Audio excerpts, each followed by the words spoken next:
Whoa, buddy. Put that thing back in its holster. We haven't gone anywhere. I don't understand.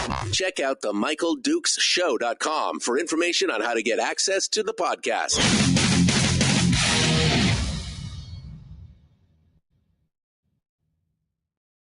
Welcome to the party, pal. The Michael Dukes Show. I have 2 guns, one for each of you. Firearms Friday. As Thomas Jefferson stated, it is the right and duty of the people to be at all times armed.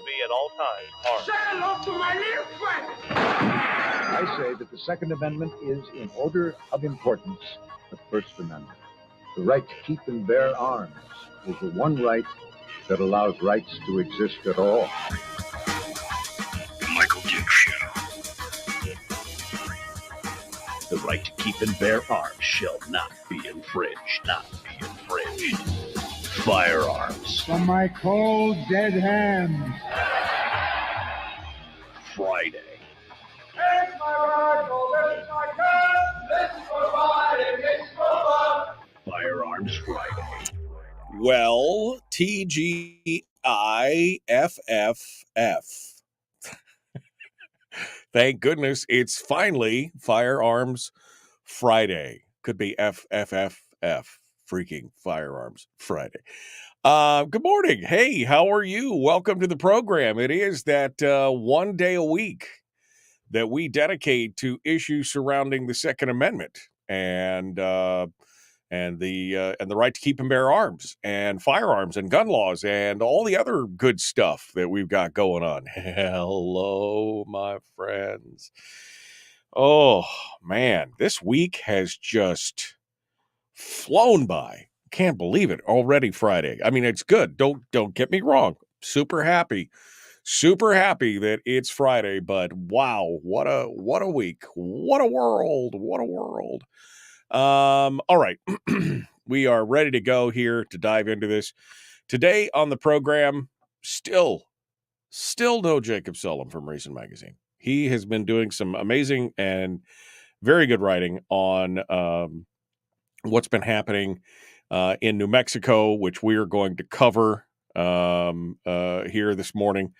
Do a deep dive on, but he has been doing a lot of good work on that over at Reason Magazine. So even though he's not here, we'll be using his article today as a bit of a primer for what we've been talking about, and I look forward to seeing what he has to say through his writing, and we'll get a real good look at what's happening there, both in New Mexico as well as his writing on the Hunter Biden case, which is interesting because it may have some ramifications for us here in the gun community, which I find very interesting. We'll talk about that here. We'll get into that here in just a bit here. It's going to be interesting.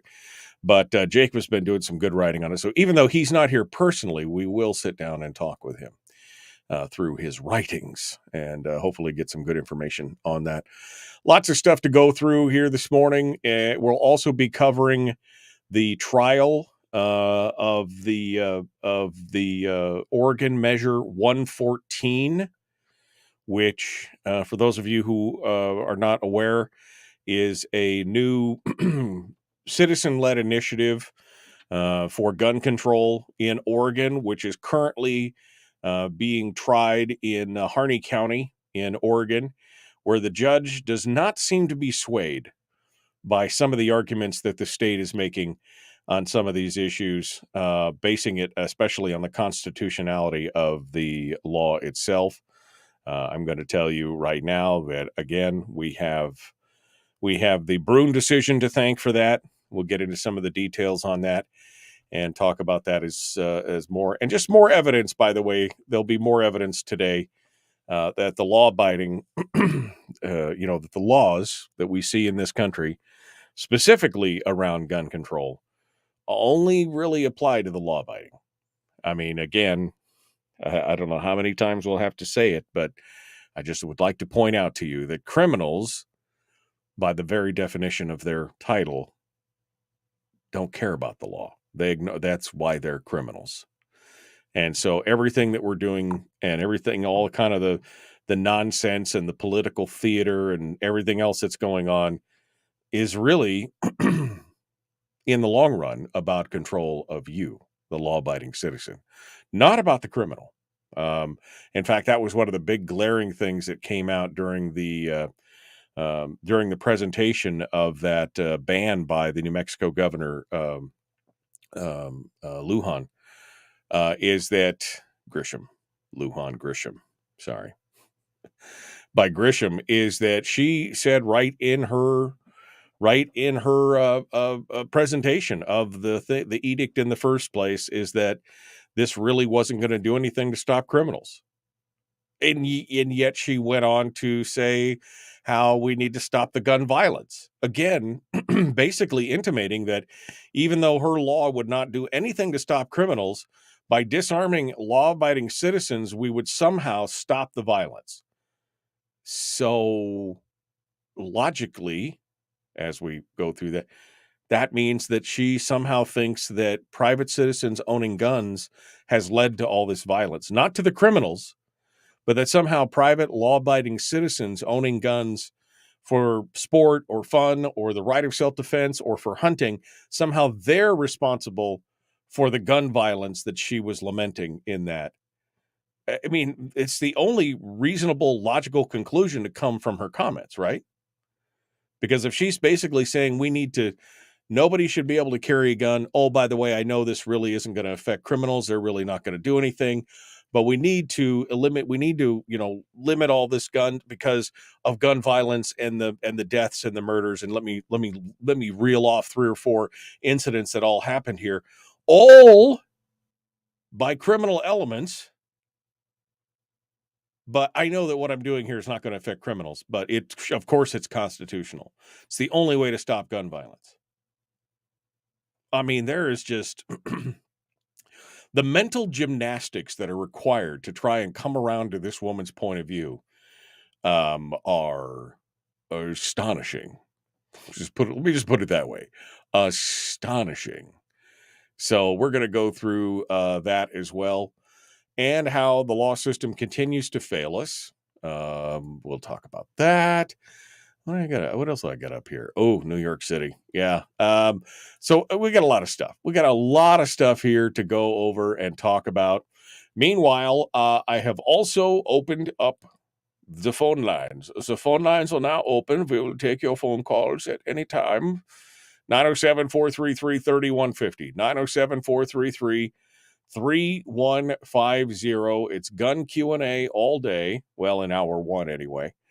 Because in hour two, we're going to be joined by Top Shot champion Chris Cheng, who will be joining us live from California. He'll be joining us, and we'll be talking about, well, I'm sure we'll probably have a good discussion, a little bit of his take on what's happening in New Mexico, and does he fear something like that happening in California? And what else he has got in we like to catch up with Chris to see what he's been doing, because he's got so many hats that he wears, including as one of the founders of the APAGOA, which is the Asian Pacific American Gun Owners Association. He's a busy guy. So we'll see what he has to say in hour two. And then, of course, we will be finishing up. With Willie Waffle at the end of the program this morning. So it's for the weekend movie review. It'll be fun. It'll be enjoyable. Can't wait. So that's it. That's the rundown for the whole show this morning. I mean, I'm ready. Firearms Friday, for those of you who are just showing up here and maybe you've stumbled across this program on some radio station or some radio dial somewhere in the state of Alaska. Firearms Friday is the one day a week where we sit down and we talk about the Second Amendment and what I believe is the importance. It really is, old Chuck Heston said it in the theme to the show. It's just part of the theme music for Friday, is that he said, I think that the Second Amendment is, in order of importance, the First Amendment, because it's the one right that allows all the other rights to exist. And that is so blatantly true. So blatantly true, because we can have the right to assemble, the right to practice our religion, the right to, not have our homes invaded, the right to all these other things. But if the government or politicians or bureaucrats or whatever you want, whoever the boogeyman is that we're talking about here, decide that they want to violate those rights, it is the implicit threat of an armed citizenry that keeps them in check. Full stop. End of. That is why, even as battered and bruised as our American Constitution is, as warty and blistered as we are as a nation, we're still the freest nation on the face of the earth. And I would argue, and have argued for many years, that the one reason that we have remained as free as we are is because we, as Americans, refuse to give up that right of self-defense, refuse to let the government disarm us, and therefore are in the, there's that still small voice, that quiet voice in the back of politicians' heads when they say, oh, we want to, we want to really take a strong approach on this, and we want to tell you what to do, but we can only go so far, because we know that because civil disobedience is that's really an American ideal, right? I mean, this country was built on civil disobedience. And then, of course, they understand also that it's not just being civilly disobedient. I mean, the guy who was standing in Tiananmen Square was disobedient. right? And he made a statement, and God loved that guy. But at the same time, he had no other way to fight back than to stand in front of a tank. We have the way to fight back if we need to. And that's the whole point, is that it's an implicit threat. It's not overt. It's not storming the Capitol of this various states or standing in your state legislature building with a AR-15 strapped across your chest or anything else. It is just that quiet voice in the back of these politicians' minds, knowing, well, we can only go so far, because if we push them too far, they'll push back. And I think that's what Jefferson and Madison and Adams all talked about. Jefferson specifically. Jefferson was very, very vocal about that is the only thing that will hold the momentum of a overarching federal government or state government in check.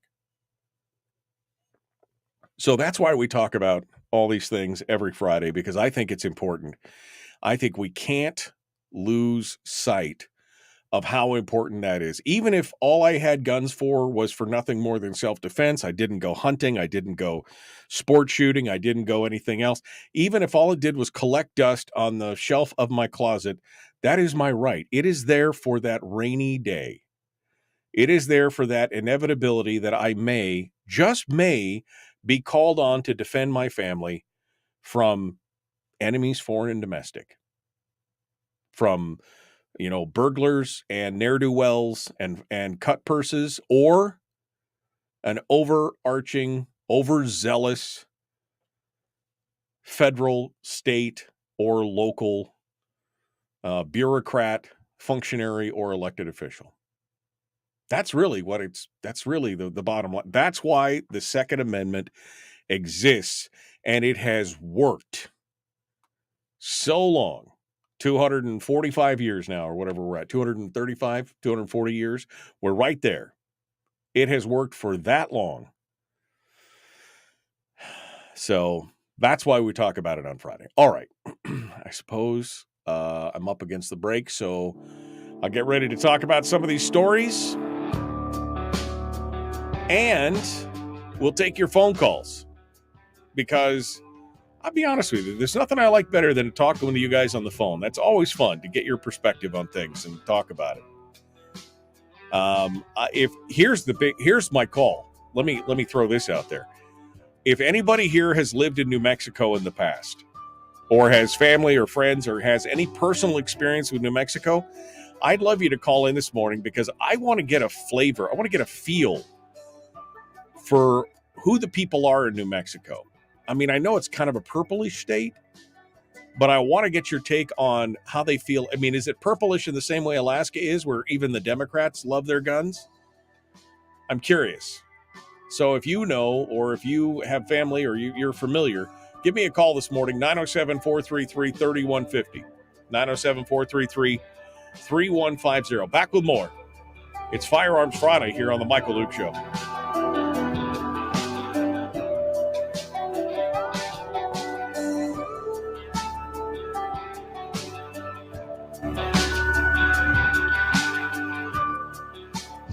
If you missed the show, you can listen to it on your time with Dukes On Demand.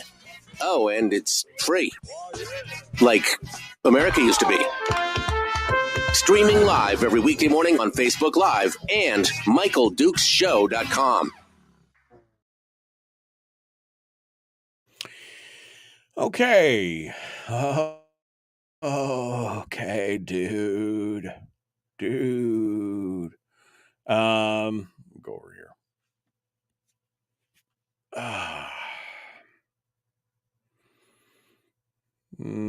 Okay. Let's see. Don't break a hip. Be careful, Bill. Don't step out front and break a hip. That definitely is. He apparently stepped out of his front porch the other day, went right after it had gotten frosty, and had a little slide. He was sliding on into work. Good morning. Hello, my dad. I mean, that's to my actual dad. Hi, Dad. Hi, Mom. I know they're both listening this morning. Gift that keeps on giving, reuse, repurpose, recycle. A 30 round what? guys are talking amongst yourself. It's like peering in on a conversation that you weren't really paying attention to, and you come back and you're like, what's everybody talking about? Have I been following the series of essays on Gun Curious? I have not. Somebody steal my Gun Curious thing. That's right. Somebody steal that. Okay. Good morning. No one tells me what to do. I don't let government get in my business, says Amy. Good for you, sister. Good for you. Ungovernable. I got to get that t-shirt finished. That thing is, oh, you can't. That's not the right. Sorry, wrong picture. I forgot I hadn't pulled it up. I got to get that. I got to get it. It's got the most interesting man in the world in silhouette, and then it's like, stay ungovernable, my friends. Jarrett McDonald, call in. Snakes and scorpions in New Mexico. Well, there's like, yeah. Gotta do it. I gotta do it. What? I gotta read the series of essays on Gun Curious. How was I not even aware? Did you send me that before? And if you did, I apologize. Gun Curious. Yeah, I'm gonna go over here. Gun Curious. Okay. Damn, somebody stole my phrase. The heck, man.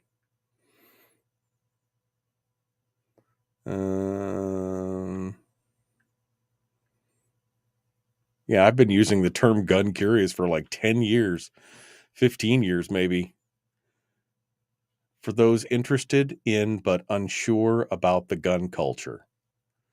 I like that. Okay. All right, now I'm going to have to go. Now I'm going Camille Bosshard. Does she do all of them? Is she the Malachi Wood. So it's a bunch of different authors. Interesting. I'm going to have to go back and read through this. Ooh, there's a lot. There is a lot. Okay. New Year update on Gun Curious. Okay. Well, interesting. Yeah, I'll have to go back and read this. How long has this thing been going on? Guncurious.wordpress.org. So it's just a blog somewhere in the. Wow. How long is it? But it's September, July, August. So it started in February of 2019. Okay. Well, I'll have to check that out. There's a lot of good stuff. Guncurious.wordpress.com. Brian says its efficacy is good. It's got to go. No. T-shirt response. Oh, that's what it was. Brian wants me to get that T-shirt put together. I got to do it. Stay ungovernable, my friends. All right. Here we go. And we're getting back into it. The Michael Dukes Show, common sense, liberty-based, free-thinking radio.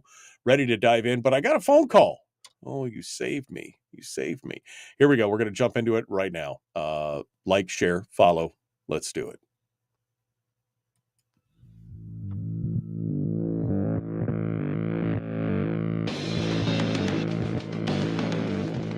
What the hell is an assault weapon?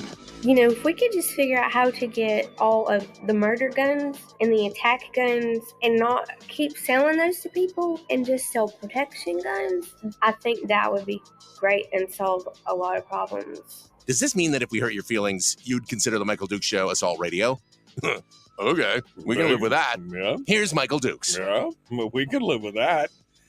Absolutely, we can live with that. Welcome back to the program. It is Firearms Friday. Yeah, baby. Ready to dive into this with both feet. All the folks in the chat room, I got all caught up here this morning. We're ready to go. And I have got a phone call here this morning, which is my favorite thing. So let's see what you guys have to say. Again, I put the call out right before the break to say that if you, or if your family member, or if you have some personal knowledge and experience with New Mexico, living in New Mexico, being there, visiting, spending a lot of time there, I'm trying to get a feel for how the people of New Mexico feel, or people who have been there. What kind of folks are they? I mean, again, I know the state is kind of purplish, but is it purplish in the same way Alaska is kind of purplish in some ways? One of the Denise in the chat room says, I got a cousin named Buddy. Buddy, yeah, in New Mexico. His words when I asked, well, not really words. He chuckled and then said, blank her. And he didn't use the word screw. So apparently there is some feelings there on that. Let's go over to the phones and see what you guys have to say this morning, and get a feel for it. Good morning. Who's this? Where are you calling from? This is Brian calling you live from Fishhook. Good morning, Mr. Brian from the Fishhook. What's going on, sir? Clearly my communication is not except the chat room, and I blame myself for being undercaffeinated. But I wanted to clarify that was the Just Do It was related to you producing those T-shirts. Oh. The gun curious thing was there's a professor, I think it's at Wake Forest, somewhere back east. I don't think it's in Yankee land, but it's back east. Named David Yanemy, and he holds a course, teaches a course. He's a sociologist. And what I was referring to, and I thought we'd already talked about this, but there's a series of essays that his class has put together after a trip to the range. So that's what I was trying desperately to explain, but apparently failed to do so. It's Friday, but boy, it does feel like a Monday. Like everybody is like stumbling around on their words in the chat room, and even I this morning was like a little gaga. I don't know. I think it's been a long, short summer. And we're just not, we're not ready for the winter, and we're trying to accumulate ourselves. I did find the link. Brian was talking about a blog called guncurious.wordpress.com, and they've actually got YouTube videos, sociology of gun class students, field trips to the gun range, and everything else. I'm looking forward to this. I'm looking forward to reading through this blog. And I was a little mad because I've used the term gun curious for probably going on 15 years now, trying to describe people who are not pro-gun. You have to challenge him to a duel. Yeah, what's that? To challenge him to a duel. I should challenge him to a duel. You've taken my phrase. You owe me a quarter. But I've used the term to describe people who are not pro-gun. They're not anti-gun. And his title here on his blog is perfect. He says, "Gun Curious for those interested in but unsure about guns."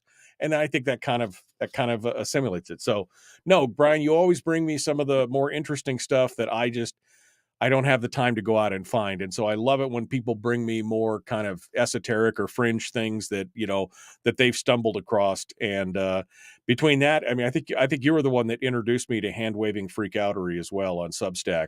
And that guy, I'm still may well be, but yeah, I'm still trying to get BJ Campbell on the program to talk about that stuff, because it is that guy. If you do not subscribe to hand waving freakoutery on Substack, he writes some of the most just detailed, thought-provoking stuff about the statistics of guns, and he writes it in an entertaining way. It's good stuff, but I appreciate it. Brian should be a paid researcher or something on the show here, where I can actually, because he feeds me a lot of good info on things that I just don't have time to go out and look at. So I appreciate it, Brian. Thank you for sounding off this morning. All right. I hope you have a great weekend. I appreciate it. Thanks so much. 907-433-3150, 907-433-3150. So for those of you who have been living under a rock and aren't aware of what we've been talking about with looking for New Mexicans and trying to figure out what their feelings were, about going on, I could tell you right now, this all came out of Governor Michelle Lujan Grisham's unconstitutional order suspending the rights of people in Albuquerque and Bernalillo County. I know I was going to screw it up. Somebody gave me the pronunciation last week. I was going to say Bernalillo County. Anyway, she's in some serious doo-doo here. She is in some serious trouble.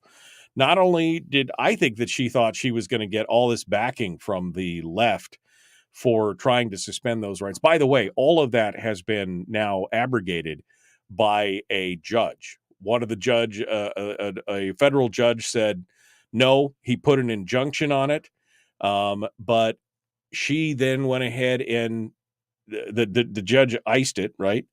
Even though he did that, the governor then went ahead and announced another version last week, which was scaled back, which limited her ban solely to parks and playgrounds in the city and county, which is no more constitutional than the first edict was. So this is going to have to be fought again, and a judge is going to have to come back in again and put the kibosh on this. But I will tell you right now that her continual movements have done two things. First, there's a new poll out that shows how New Mexicans feel about this. The New Mexico Shooting Sports Association is touting a new poll that found more than 2/3 of residents who were surveyed objected to the governor's edict, and even more of them believe that criminals aren't going to pay attention to Grisham's ban. According to data from a statewide survey commissioned by the New Mexico Shooting Sports Association, an overwhelming majority of New Mexican voters believe that tackling crime and putting criminals behind bars, not banning firearms, is the best way to keep loved ones safe. Our statewide survey affirms that most New Mexican voters believe their community is less safe due to Governor Lujan Grisham's ban on law-abiding citizens carrying firearms, said Ryan Muntz, president of Coefficient, a national public opinion research firm. There is a broad agreement that violent criminals will still have guns and will still commit crimes, to which, by the way, Grisham admitted in her own speech when she first announced this to begin with. She knew that this was that this. I'm looking for where is it? I'm looking to see there was another. There we go. Grisham understood that she was defying Bruin when she wrote the order to begin with, and she admitted that her edict could have no effect on the behavior of criminals. She knew that. This is a YouTube link, which I think some of us are not going to be able to. Yeah. She admitted during the roundtable discussion where she talked about this, she admitted that this would have no effect on the behavior of criminals. So shocking. 68% of New Mexico voters oppose Governor Lujan Grisham's order to ban law-abiding citizens from open and concealed carry in the city of Albuquerque, and nearly all respondents, 89% of voters, believe that criminals will ignore the ban because obviously there's 11% of people who are idiots out there. 89% believe that the criminals will ignore the ban. There's obviously a village that's missing its idiot out there because they answered this poll. Of course, they're criminals. They have decided to rape, rob, steal, murder, do all those things. Anyway, to keep their families safe, New Mexicans agree that politicians and law enforcement should focus on putting violent criminals in prison instead of disarming law-abiding citizens in public. 83% said that a crackdown on crime, which includes putting criminals behind bars, is the most effective way to protect families and to keep citizens from harm. That's pretty good. It's abundantly clear that common sense prevails in New Mexico, with voters blaming criminals for crime, not inanimate objects. Then they went on to talk about the modality of the of the poll and what they did and how many people they talked to and other, I mean, again, 68% said that oppose the thing, and 89% believe criminals will ignore the ban, because of course they will. That's the problem. Well, she just keeps doubling down on this whole thing. She just keeps going. She just, again, after the first one was derailed by the court order, she put out the next one, which this time just banned him for parks and everything else, which again is still unconstitutional. So there's probably going to be more. But we'll see how this plays out for Grisham, because in the long run, she may have overstepped here. She may have overstepped. Since the governor is continuing in her gun banning ways, the Republican minority in the State House of New Mexico is still moving forward with their impeachment efforts. Santa Fe News, the Santa Fe New Mexican writes, Representative John Block of Alamogordo and Stephanie Lord of Sandia Park this week launched a certificate form for lawmakers to sign, calling for an extraordinary session to impeach Lujan Grisham over an executive order prohibiting carrying open or concealed firearms in public. The governor ordered the 30-day ban, part of an effort to stem gun violence in New Mexico after the shooting death of an 11-year-old boy, et cetera, et cetera. The U.S. Constitution is absolute and designed to protect the rights of the people against tyrannical decisions like Governor Lujan Grisham attempted to do. Block, meanwhile, called the governor's actions despotic. House Republicans are pursuing emergency action in the state Supreme Court to ensure that such an unlawful attack on the state constitution never happens again. But they are moving forward with the impeachment of the governor. Now, it remains to be seen.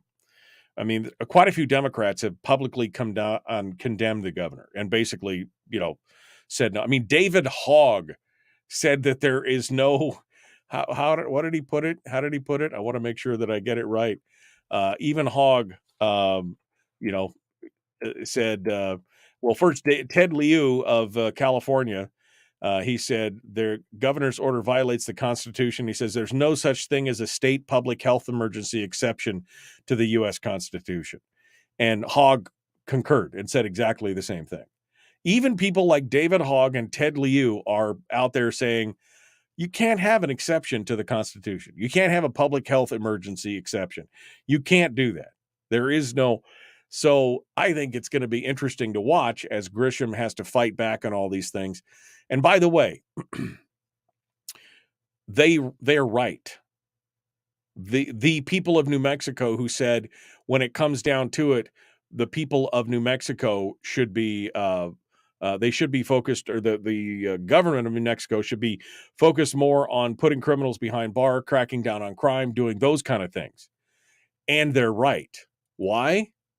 Because of what happened in Denver, which I'm going to tell you about here in just a moment. How's that for a tease? All right, we'll be back. It's Firearms Friday. Phone lines are open, 907-433-3150. We'll continue the Michael Duke Show. Back with more right after this.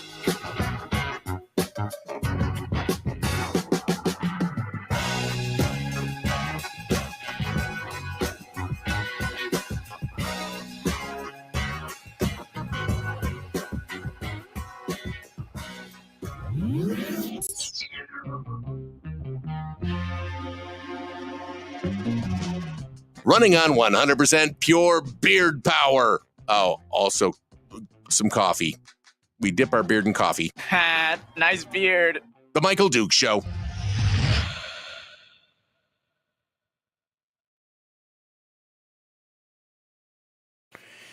Okay, Firearms Friday. All right. Yeah.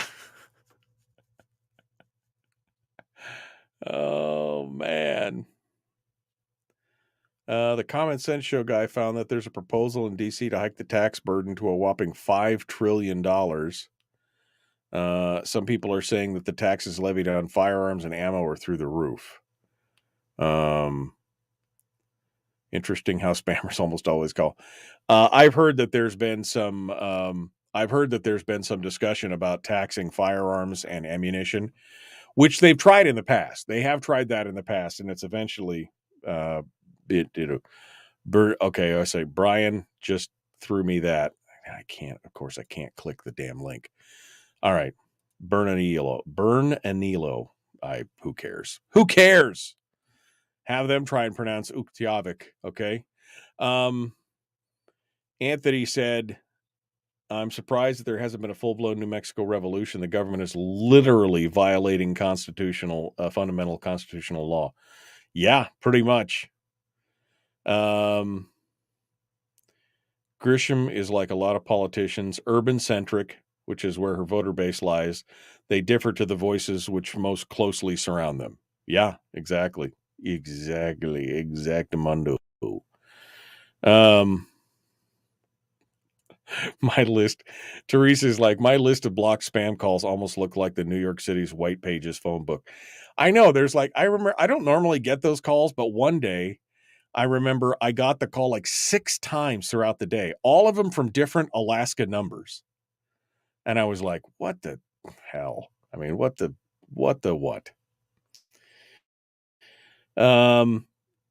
Grisham doesn't need to fight. She just needs to go to jail for the rolling list of constitutional violations she tried to loophole into effect. If that woman doesn't go to jail, it's a signal that the government is entirely ineffectual at a national level. I mean, she definitely has overreached her thing. And I think that her power and the abuse of the emergency powers that were put in during COVID, they are Bernalillo. There we go. Bernalillo. That's what it was. Bernalillo. Like Berna, you know, that lady you knew back in high school that was the cafeteria lady. Berna and Leo. Your birth sign. Bernalillo.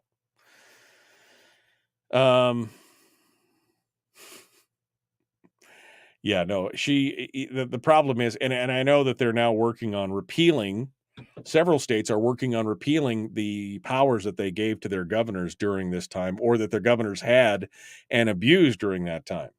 So they already did that with Whitmer in Michigan. They pulled her horns in real quick.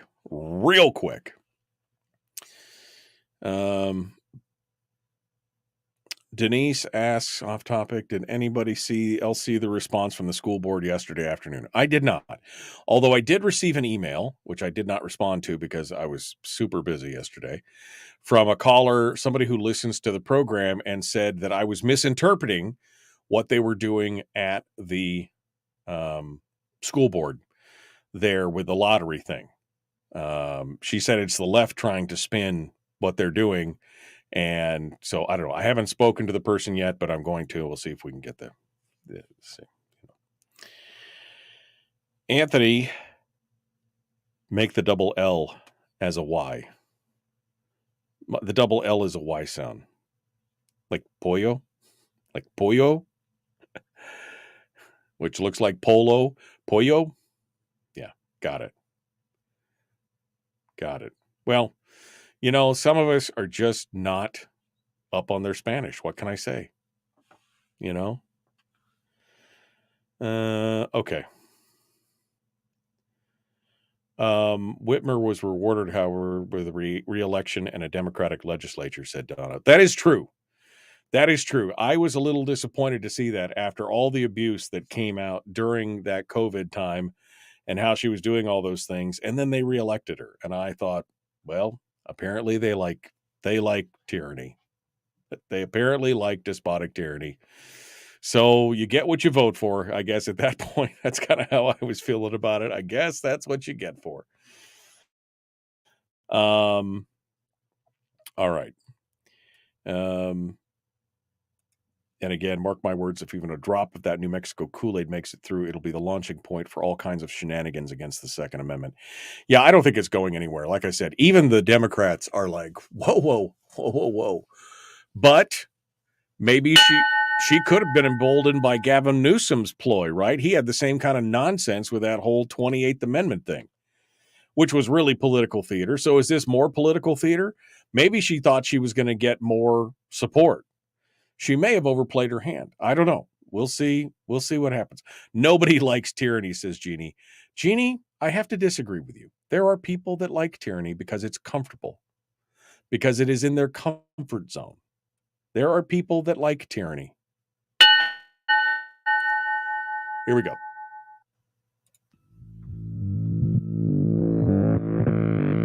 Public enema number one. Oh, wait, sorry. Public enemy number one, which makes more sense. On the other hand, he's a little bit of a pain in the Michael Duke Show. All right, welcome back to the program.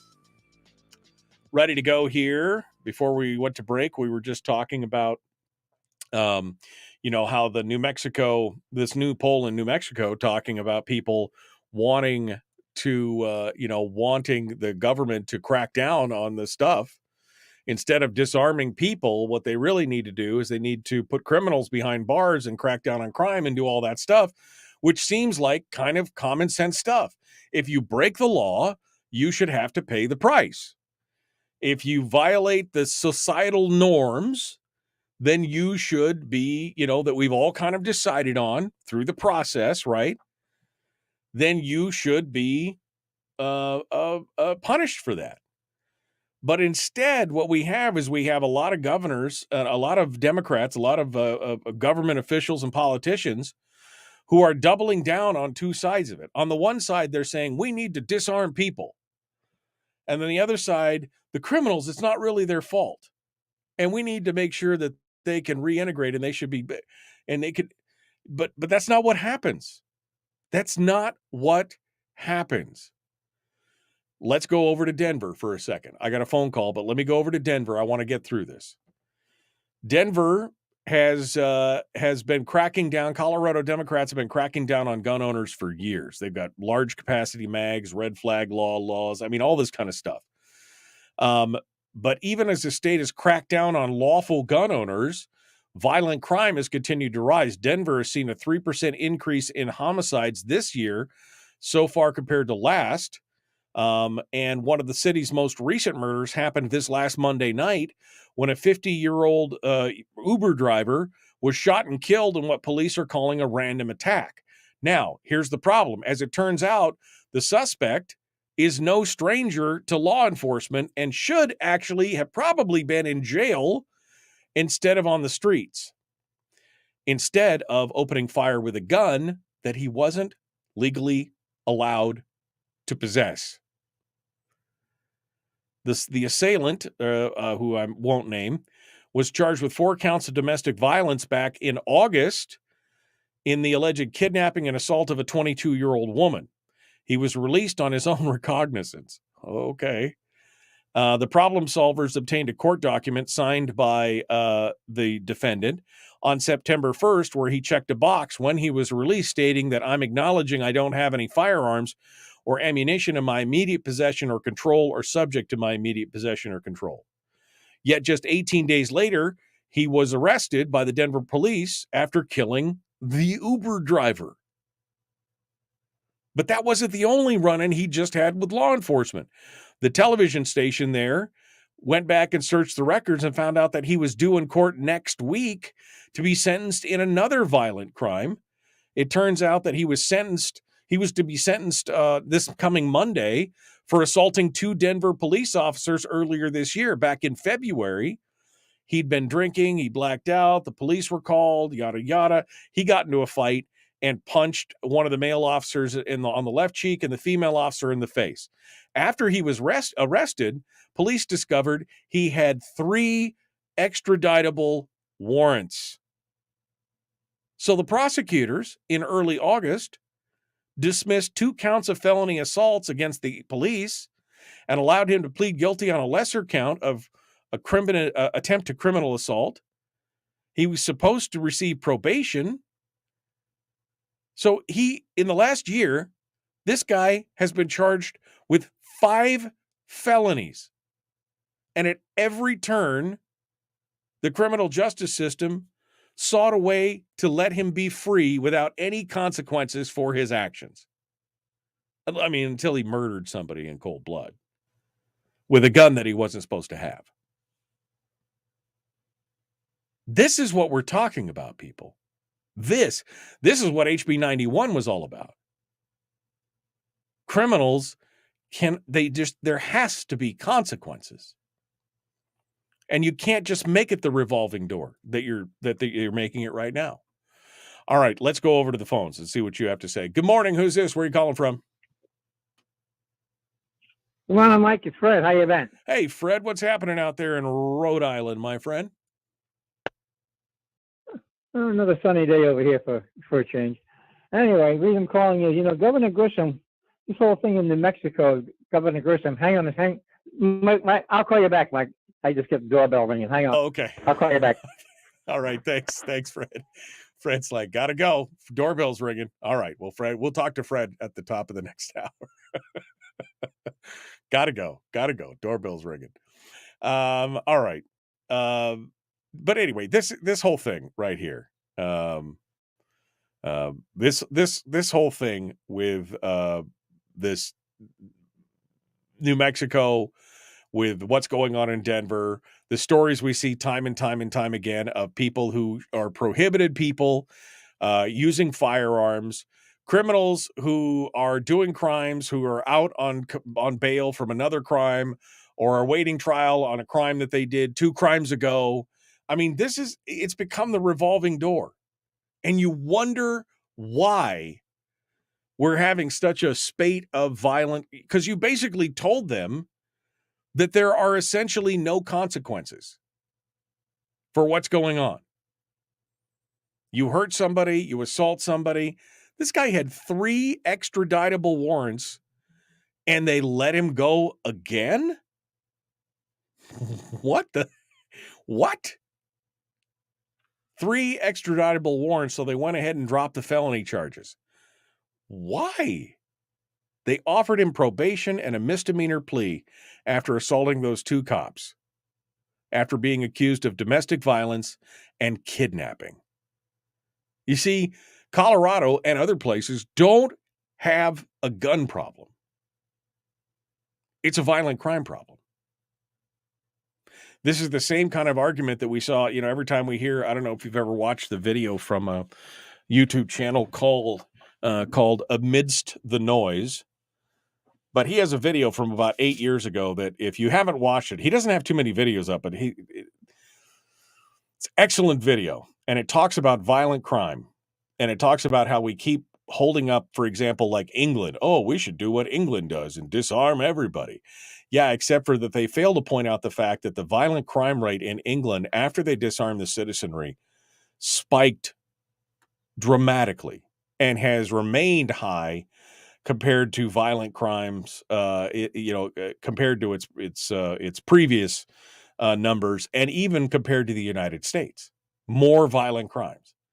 Because 1, people can't defend themselves, and 2, this is the same kind of nonsense we see over there, where it's the revolving door of justice. Well, I mean, I shouldn't say justice. It's not the revolving door of justice. It's just the revolving door. There is no justice in that. Show me the justice in why you would dismiss charges against a guy who was now up for charges of first-degree attempted murder, who was for kidnapping and all this kind of. I mean, tell me where the justice is in that. Tell me where the justice is of offering somebody probation or a plea deal after assaulting 2 police officers and allowing him to bond out without a penny on his own recognizance after being accused of domestic violence and kidnapping, even though he has 3 extraditable warrants. Tell me where that makes sense. And then he goes on to kill somebody. Well, I mean, tell me how that works. Tell me in your world how that makes any sense at all. It doesn't. But that's the world we live in these days. That is the world that we live in. The laws only apply to the law-abiding because we're the only ones that seem to follow it. And when the criminals don't follow it, they don't even feel the pain or the wrath or the consequences of their actions, I guess is the better word. All right, we're coming up on the top of the hour here. Chris Cheng's going to be coming up in hour 2. He'll be joining us sometime after the top of the hour. And then we're going to finish up with Willie Waffle. It is Firearms Friday. That was the fastest hour in radio, wasn't it? Back with more right after this.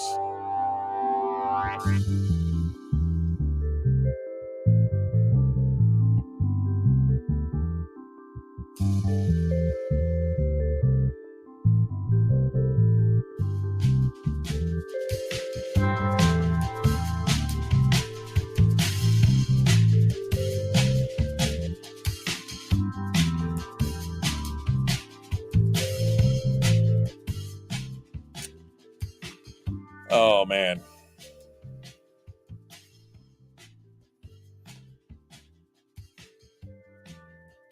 Brian says, she's sucking up to hair gel, meaning Gavin Newsom. She's sucking up to Gavin Newsom, betting that he runs for president and hoping for a shot at his VP. She's done in New Mexico. I mean, I can't think that this is going to endear her to anybody, to anybody. Democrats or Republicans. I think she's probably stirred the pot enough that even her Democratic colleagues would be like, ooh, she's radioactive. I don't think I want to be around her. Anthony said, overplayed her hand, to my comment of that she overplayed her hand. We're over here playing Texas Hold'em, and she plopped down at the table with an Uno deck. That's pretty much it. That's pretty much it for sure. Jeannie says, when are families going to start suing the judiciary for releasing these animals? That's a good question. I mean, that's the question. I mean, how this one specifically is so just absolutely overblown. In less than a year, he got charged with at least 5 felonies. But at every turn, the criminal justice system has sought to free him without consequences for his actions, at least until he was accused of murdering a stranger in cold blood. Now that he's facing first-degree murder charges, prosecutors will probably get tough on him, though they had the opportunity to put him behind bars months ago and refused to do so. Instead, they offered him probation and a misdemeanor plea deal after assaulting 2 cops and allowed him to bond out without ponying up a single penny or even holding him as a risk to the community after being accused of domestic violence and kidnapping. That's nuts. And now he's gone out and killed somebody. Although, do you see, I see a pattern here of this escalating level of violence. It's almost like he wants to go to jail, but they refuse to put him in jail, right?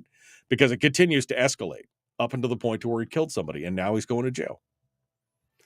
Maybe that's what he wanted the whole time, and they just refused to put him in jail. I don't know. But it is an escalating level of stuff. Mental health, man. Mental illness, it's a thing.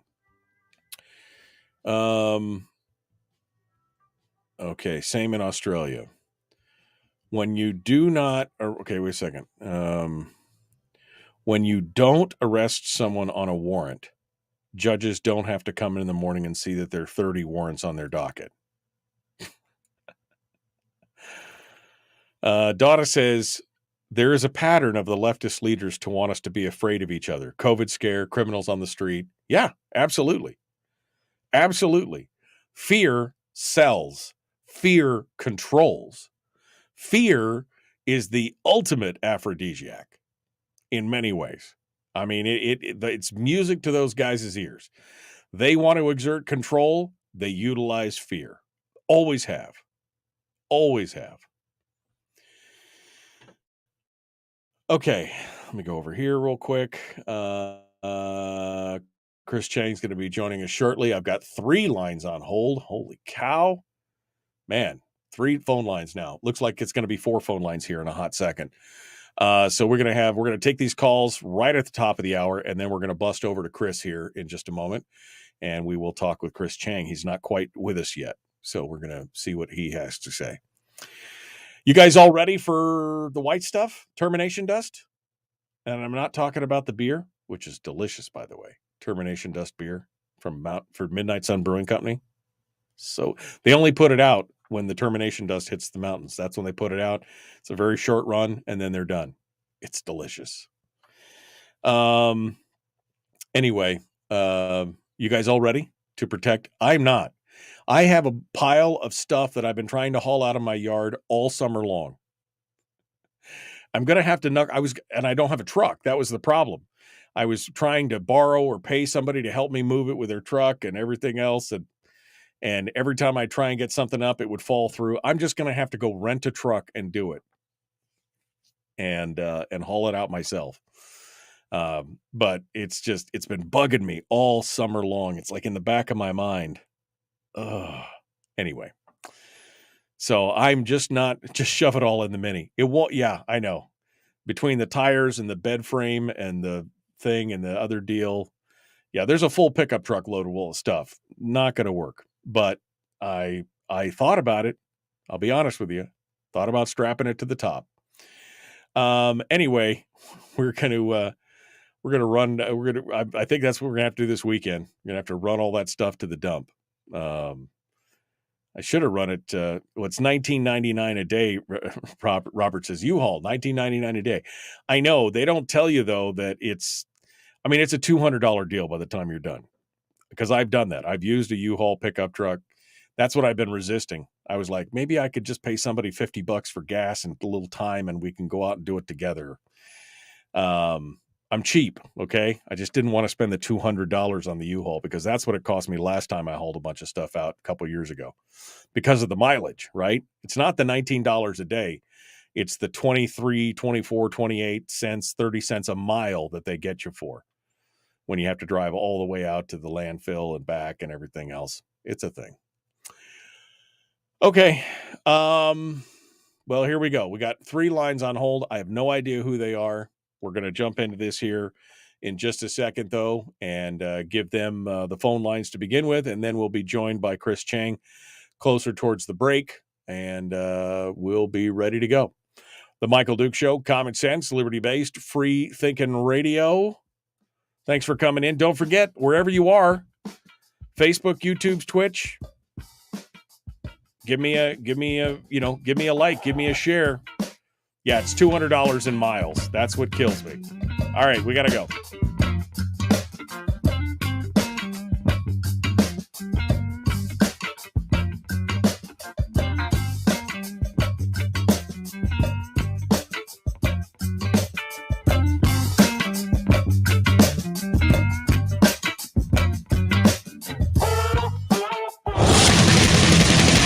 Whoa, buddy. Put that thing back in its holster. We haven't gone anywhere.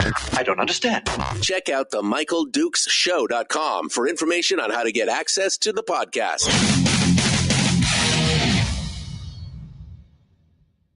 The Michael Duke Show. I have 2 guns, one for each of you. Firearms Friday.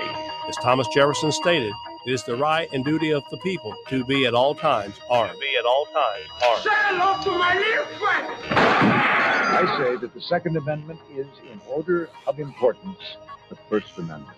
The right to keep and bear arms is the one right that allows rights to exist at all. The Michael Duke Show. The right to keep and bear arms shall not be infringed. Firearms. From my cold, dead hands. Friday. Take my rifle, this is my gun, this is for fighting, this is for fun. Firearms Friday. Firearms Friday, your chance to sound off on issues of a two-way nature right here on the Michael Duke Show. Oh, baby, we just crashed through hour 1. Like, I mean, it was bull in a china shop. Already into hour 2. Phone lines are open at 907-433-3150, and we've got 3 lines on hold. Chris Cheng, Top Shot champion, is going to be joining us in just a minute, and more. So let's just get over to the phones. We're right here. 3 callers on hold. Let's get to them, and get started with a little bit of Q&A, gun Q&A all day. There's no such thing as a dumb gun question or comment maybe comment. I don't know. Let's start over here. Good morning. Who's this? Where are you calling from? And Mike, it's Fred again. Sorry about that. Got a postal delivery same time I called in, so I had to no stop problem. and get off. What's on your mind, Fred? Anyway, this whole thing was Governor Grisham out there in New Mexico. We've seen this already happen in Rhode Island. Our governor, Gina Raimondo, at the time, she hooked up with Michael Bloomberg when she was governor, and they had all their nonsense with the every town for gun safety and all that kind of policy crap that they were kind of shoved down our throat on the end of a broomstick. And anyway, her just reward wound up being with the Biden administration brought into the government as the Secretary of Commerce, who she is now, Gina Raimondo, Secretary of Commerce in the United States. And that was I think that was her just reward for doing the anti-gun dance, and that was her payoff. Right. I think Grisham's following the same suit. We don't know what kind of a golden goodie they had picked for her had she been successful with it. But I think it's definitely either the DNC or the Biden administration getting a little mitts on certain individuals they select to go out and do these things, and if they're successful at it, they get paid off in some kind of a political way. No, I would not disagree. I mean, it's virtue signaling. Look at me, to the powers that be. How do you, if you're trying to work your way up the food chain in politics, and you're at the state level and you want to make a leap to the national stage, how do you do it? Well, you virtue signal to the powers that be that you're one of their team members. And that's what she just did. She just virtue signaled. And I think the problem is for her, though, I think she may have burned the bridge behind her in New Mexico. So it was a ploy. Is it going to work? I don't know. Is she going to get offered some job in some administration somewhere? I don't know. But I think it's a dicey gamble for her because I think I think New Mexicans are like, nope, I'm not going to see her back there again. We'll see what happens, but the outrage has been pretty real at this point. Oh, yeah, for sure. Well, like I said, they did it in Rhode Island, and apparently they were successful in Rhode Island with it. Yeah, no, I mean, I agree, and I see that, and I agree, Fred. I think that's probably a part of what she was doing, trying to do it. And as Brian said earlier in the chat room, she may be trying to catch the attention of Gavin Newsom, who's next door in California, because maybe she was trying to catch his attention to say, hey, look, I'd be perfect VP material for you because of your 28th Amendment. So I don't know. We'll see. Hey, Fred, thank you so much for calling in. It's good to hear from you. Thanks for being part of it today. I appreciate it. Let's go over here. Next call. Good morning. Who's this? Where are you calling from? Hey, Michael, it's Bull. How you doing? Good, Bull. What's on your mind, sir? Well, the whole thing, I mean, an armed society is a plate society. An unarmed society is very easy to control. You or any of the listeners that really want to understand everything that's going on. I found out I just bought a gun, first gun I bought actually on the books in years. Well, the guy told me, it's like, oh, we do everything on a tablet now. Well, he started asking me a few questions. He got the email. It's like, I don't have an email. He just looked at me funny. He says, oh, we'll have to do this on paper. I said, I thought you didn't do paper. No, they still have it, but the ATF don't like it. So I really expected to get kicked out and have to file the appeal, but I didn't. But yeah, the feds already have their national gun registry. Anybody that buys a gun today, it goes straight into the feds on the computer. It's there forever. And if anybody wants to know what's happening in this country, did you ever study at all Cloward and Piven? Yeah, I mean, you look at Cloward and Piven and what they wrote. I mean, that's been the blueprint for what's been going on. But going back to your gun registry, the argument that you hear from them is, well, we don't keep those records. Of course, the fact is that they found that some of those records have been retained, and they've been spanked by Congress for retaining them in the past. But yeah, you figure that if you do go in, that 4473 is either going to be retained electronically by the federal government when it does the check, or by the gun dealer, and when they close down, they send those in as well. They've been retaining all those 4473s. They know exactly where they are. I know that, and everybody needs to know that. And when it goes on the computer, it's digitally held forever. All right, you have a terrible feedback. You have a good day. Oh, by the way, why doesn't Duke Enterprises just buy a pickup truck and write it off, Michael? Shit, that'd be the easiest thing to do. And don't write off your mileage on your taxes. Write off maintenance and parts. Yeah. All right. Well, I appreciate it. Thank you so much for your call. I appreciate you calling in, Bull, this morning. He was asking, why didn't I buy a pickup truck? Because I'm lamenting that my one job here that I haven't gotten done all summer is that I have a pile of junk on the edge of my yard that needs to be taken to the dump. And I don't have a pickup truck anymore. I haven't had a pickup truck in 5, 6, 8 years.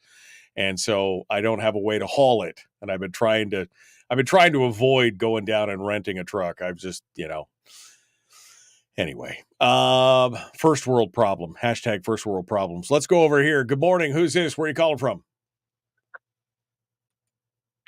Hi, Michael. This is Jim down in Soldotna. How you doing today? Jim, it's Firearms Friday. That means I am doing fantastic, regardless of what it looks like outside. It's a good day, my friend. What's on your mind? That's cool. Hey, bloody old England is the perfect example of guns don't kill people, people kill people. You're not wrong. I mean, again, just going back to that video that I was talking about from Amongst the Noise, he talks about the statistics of violent crime and murder and death. We saw the same thing in Australia, the rise in murders that happened after they disarmed the populace over there. Yeah, I mean, it's violence. See, that's the thing. They get us locked up into this whole verbiage cycle of using the vocabulary and saying it's gun violence. No, it's violence. It's violence. Violence is the thing. Whether it's with a gun or a knife or a stick or whatever, it's violence that does the job. And that's what people seem to be missing. Exactly. They want to pigeonhole it into gun violence. Correct. And another thing is the Second Amendment protects the First Amendment. Absolutely. It's the one right that allows all the other rights to exist. I mean, that's what Chuck Heston, I've got that quote in the theme song for Firearms Friday. I've got that Chuck Heston quote. What is in the order of importance, the Second Amendment is the First Amendment. It's the one right that allows all the other rights to exist. You can have all the rights in the world, but if you can't back them up and defend them from, criminals or footpads or from, overzealous government entities, if you can't defend yourself, then what good are the rest of the rights? It's the one thing that's kept us as free as we are today. Right. Yep. All right, Michael, I love your show, and that's all I have to say today. All right. Well, I appreciate you calling in. Thank you for being part of it today. I really appreciate that. All right. That leaves the phone lines open here at 907-433-3150. If you would like to sound off today and tell me what your thoughts are, I'd love to see what I'd love to see what you guys have to say on any of these things. What else we got? We didn't get a chance to go over the Hunter Biden thing. Jacob Sullum from Recent Magazine's got a great article, which I will post up in the chat room right now, about Hunter Biden. And it talks about Hunter Biden's multiplying gun charges threaten the right to arms and the right to trial. It goes on to talk about how specifically because Hunter Biden's plea deal fell apart and because he refused to make any other deal on that, he talks about how the federal government is now throwing they're multiplying charges against him. When they were going to write it off and give him a plea deal, it was only a single charge. Now they've charged him with 3 or 4 different crimes in regards to that. And that just shows how the right to a trial is being abused by the federal prosecutors. And he goes through some interesting statistics here. He goes through some statistics talking about something like 95% No, 98% of federal convictions and 95% of state convictions are based on guilty pleas. They're based on plea deals. Only 2% of these federal cases actually go to trial because they've gotten so good at basically working a plea deal where they basically say, we will throw everything and the kitchen sink at you. And even if you may dodge the bullet on 23 of the 25 charges we've given you, but even these 2 charges that you could lose on will give you 5 to 10 years. And so we'll just say, give us 3 years and we'll wipe the whole slate clean. It's a leverage thing. You have lost your right to trial at this point. That's why 98% of these convictions exist in a plea deal. So Solomon points that out to begin with. But also, he talks about in depth the defense that Hunter Biden may be falling back on, which is what his lawyers originally started talking about, was the unconstitutional aspect of the law that prevents people who have used controlled substances from purchasing a firearm, that it is unconstitutional and is not consistent with Brune. At least 2 federal judges have concluded that the 18 U.S. Code 922.3, which is the law that says you can't own a gun if you've been a controlled substance user, fails the test. Last month, the U.S. Court of Appeals for the Fifth Circuit said overturning a conviction of a Mississippi man who was caught with 2 guns and the remains of several joints during a routine traffic stop. The courts also rejected the Biden's administration of the law, which relied mainly on transparently faulty analogies between the current blanket ban on gun possession by drug users and early laws aimed at people who publicly carried or fired a gun while intoxicated. That's not the same thing. It's not an apples-to-apples comparison. The president's commitment puts him in a position that pits him against his own son, because Biden's been all for this law up until now. The clash is going to put a lot of us conservatives in a awkward position, because we're going to have to, while we hate Hunter Biden, we loathe what he's done. If we take the Second Amendment seriously, we may have cause to thank him for helping to dismantle the restrictions if he is able to withstand this in court. It'll be an interesting thing. All right. I got one line on hold, but I see Chris Cheng's in the chat room and I'm up against a commercial break. Everything's happening at once, which is that's just situation normal around here. So we're going to take a quick break. I'll take this call off the air. We'll talk to Chris. And when we be back, it'll be Chris Cheng, Top Shot champion, season 4, the man, the myth, the legend. It's going to be good. Right back. The Michael Duke Show. Common sense, liberty-based, free thinking radio.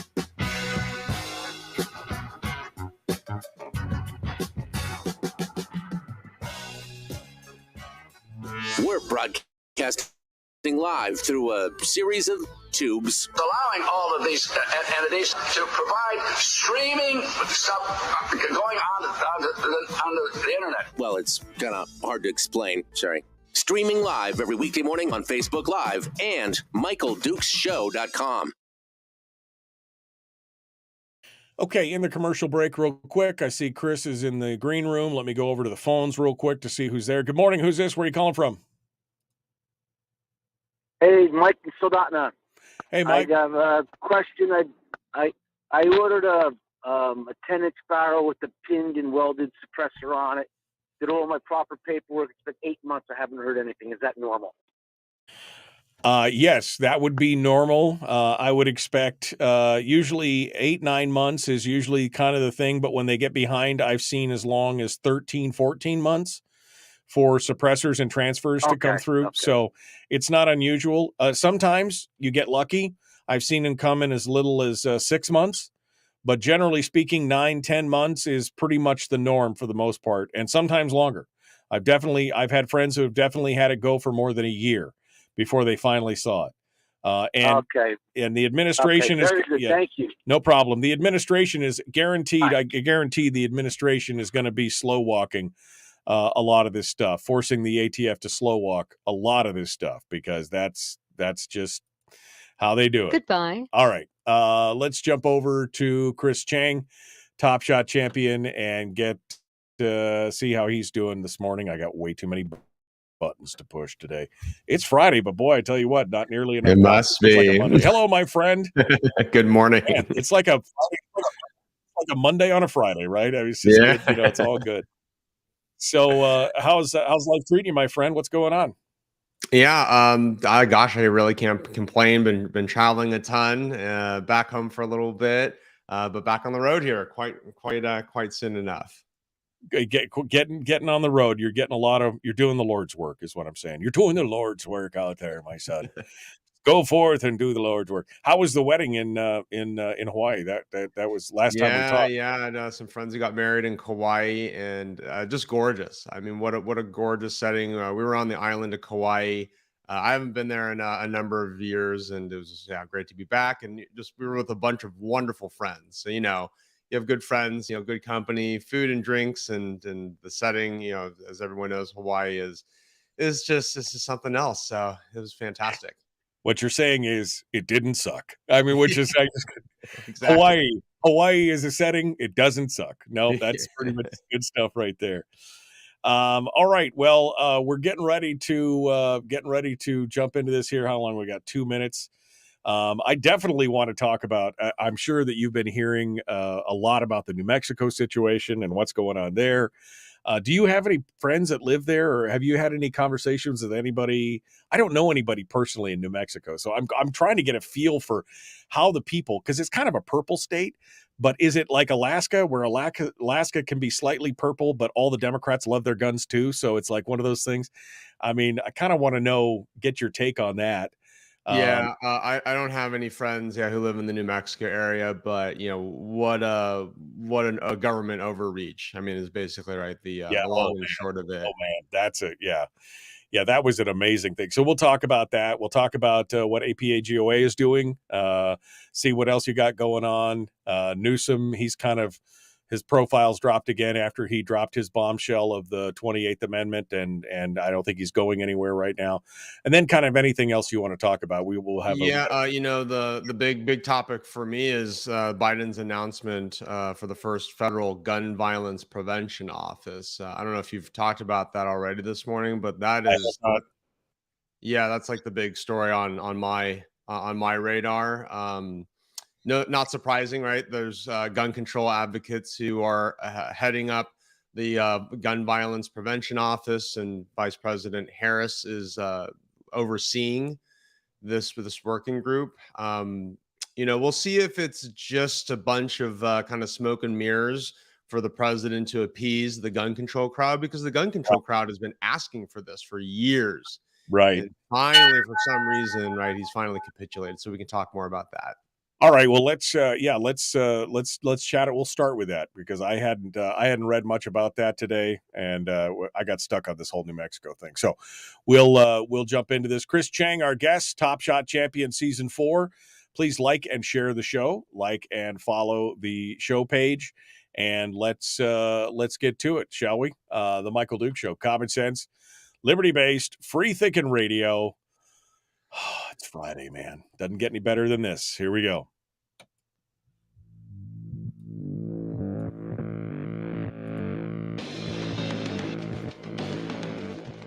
What the hell's an assault weapon?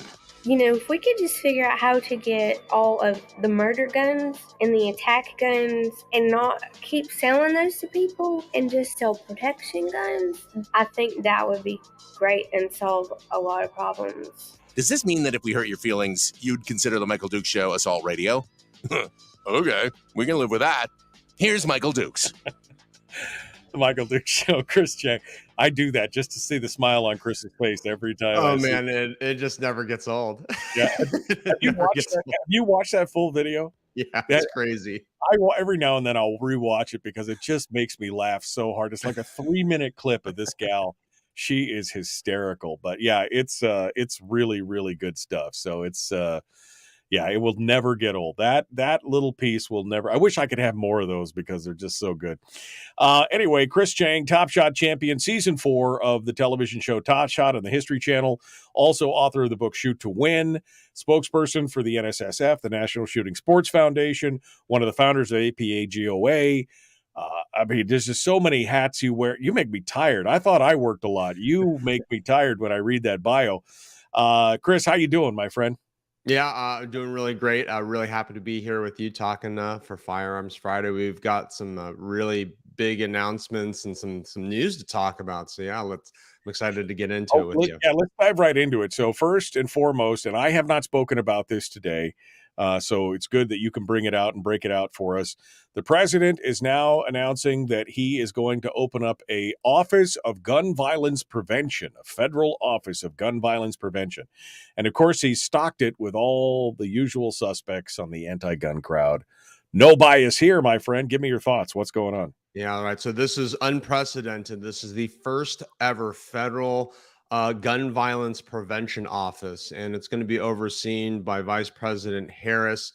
Naturally, President Biden has stacked this gun violence prevention office with a whole bunch of gun control advocates. So it's very clear what kind of policy proposals and discussions and initiatives that are going to come out of this office. And it's not going to be anything good for those of us who support the Second Amendment.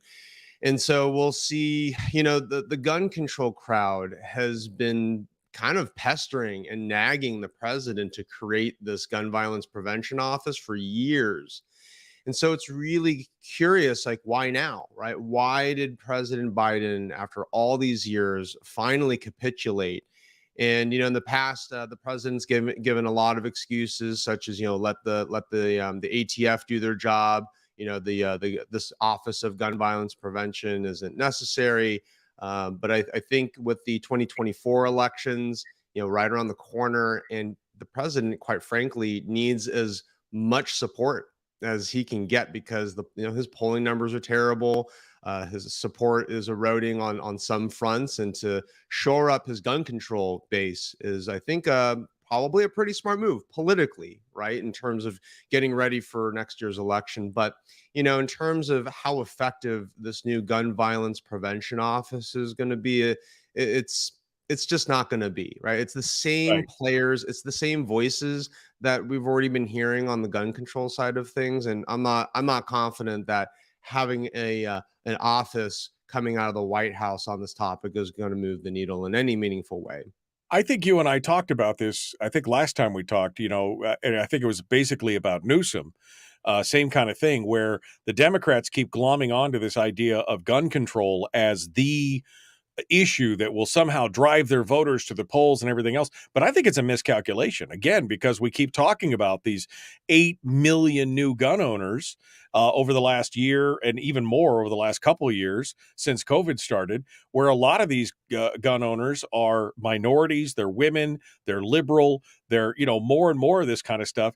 It's not the winning argument that it used to be. In fact, in all the national polls that you see of all the issues that people care about, it barely breaks the top 10 issues. And yet they keep grabbing onto it and grabbing onto it. Now, he may be solidifying his base by giving them what they really want, but is that going to move the needle in the elections? Is that going to move the people who are more moderate or in the middle? I mean, the undecided, the independents? I don't think so at all. And I think the Democrats' focus on gun control for this election cycle is incredibly tone deaf, and pretty off-putting, I think, to many voters, because core issues right now, it's inflation, it's the economy, it's a lot of other things, but that come way before gun control. Yeah. And so, for Newsom's a different story. And to be frank, he's a different beast. He's someone to be very concerned about, because he's laying the groundwork for a future presidential run. And of course, anything can happen between now and the 2024 election. And if for whatever reason Biden decides to not run for re-election, Newsom is definitely a top contender, right, to take Biden's place either now or in the 2028 election cycle. So for Newsom, right, his support of this new 28th Amendment, which is basically a gun control amendment, it's dead in the water. But what's interesting is here in California, a constitutional convention vote just passed. I think it was about within the past week. So California has voted to call a constitutional convention. Now, of course, I think there's something like 3/4 of other states right, also need to vote for this in order for the convention to actually happen. Right. And that's a whole nother can of worms too, because, I've been learning a little bit about constitutional conventions, and I'm no expert, but if a constitutional convention is called, any amendments to the Constitution can be presented. Right. So, It's not narrow. It's not narrow in scope. It's not one issue. You can't just vote on the 28th Amendment. Right. The entire thing is wide open. Gun rights groups, right? We could propose amendments, and then of course we could go into many other hot topic button issues such as abortion and all the immigration, border control, right? So the Democrat, Newsom in particular, right? He's the sharp tip of the spear for this constitutional convention to pass this gun control 28th Amendment. If he gets his dream in terms of having the constitutional convention happen, he may not get the amendment passed, and there actually might be other amendments that get proposed and actually get passed that would be against the Democrats' agenda. So, it's a very interesting time, not just in gun politics, but just American politics in general. Yeah, no, and I think Newsom is setting the stage. I would agree with that. But I think he's smart in the fact that he's, basically trying to flex his bona fides, right? I mean, first of all, look at me. I'm the anti-gun guy. But you're right. I think he's thinking long term, but there is a possibility. I mean, Biden bows out, or, he falls down the stairs again. Whatever. If he is unable or unwilling to run, they would have, because who else have they got? Kamala has got. Right. Yeah. She's a disaster. The only piece of good news about the Gun Violence Prevention Office is that Kamala is in charge, right? Because that just means we know it's going to be terrible. She did such a bang up job. Mismanaged. Yeah, she'll bundle it like she has many other issues during her term. But yeah, Newsom is, again, of all the candidates that I see out there that have been suggested, he is the scariest to me. He really is the one that is the most frightening, because he's cunning, he's smart, and I think this shows he's very shrewd. He is the political operator that actually does it right, in my opinion. Now, when I'm giving him a compliment now, clearly I don't support much of what Governor Newsom stands for, but again, to accent the point, he's the former mayor of San Francisco, right? And I live in San Francisco, and I lived here. I was here when he was mayor. And he got a lot of things done, as he's been lieutenant governor and now he's the governor, clearly he's a very ambitious individual, and he's a politician that is not going to rest until he reaches as far as he can get up to the top. So, definitely everyone needs to know, Governor Gavin Newsom of California, he's trying to make a national name for himself. I would say he's really successful currently at getting on the national news, and he's definitely a big concern to be keeping an eye on. I got about 90 seconds here, but I wanted a quick touch on the New Mexico thing. How much insanity was that? Just what kind of craziness is that? Yeah, this is an example of an elected official, in the executive branch, just grasping at straws. And that's how I read it, is just desperation, right? That the governor was willing to risk her political career, right? By directly violating the Second Amendment in order to, I don't know if she's just trying to score some cheap political points. It's actually not my read. My read is, I think she believes she's doing the right thing, but you can never justify, a quote unquote, what was it? Not a medical emergency. What's the phrase that she was using? Yeah, it was a healthcare issue, public health emergency, but it's not an exception to the Constitution. Yeah, you can't just call a public health crisis or an emergency to override the Constitution. That just is very clear executive overreach, and I feel like she's probably going to get. There is a recall that's happening for her. It is happening, right? An impeachment. Yeah. That's right. Chris Cheng, Chop Shot Champion, Season 4. We're out of time. The Michael Duke Show, Common Sense Radio. Back with more after this. Streaming live every weekday morning on Facebook Live and MichaelDukesShow.com. Yeah, no, I think that one of the things that we've pontificated on here is that I think she may have been trying to show her own bona fides. Look at me, Gavin. I'm over here. Maybe you need a vice presidential candidate. Maybe you need, Maybe. But I mean, it's a risky maneuver because she's burned her bridges in New Mexico. I think that the chances of her coming back, because there was so much pushback from both Democrats or Republicans and Democrats, I just don't know that she would. I don't think she has good reelection possibilities in New Mexico for the future. I think she's termed out now, but in the future, I think she'd have a hard time holding office down there. Maybe this was her next logical step.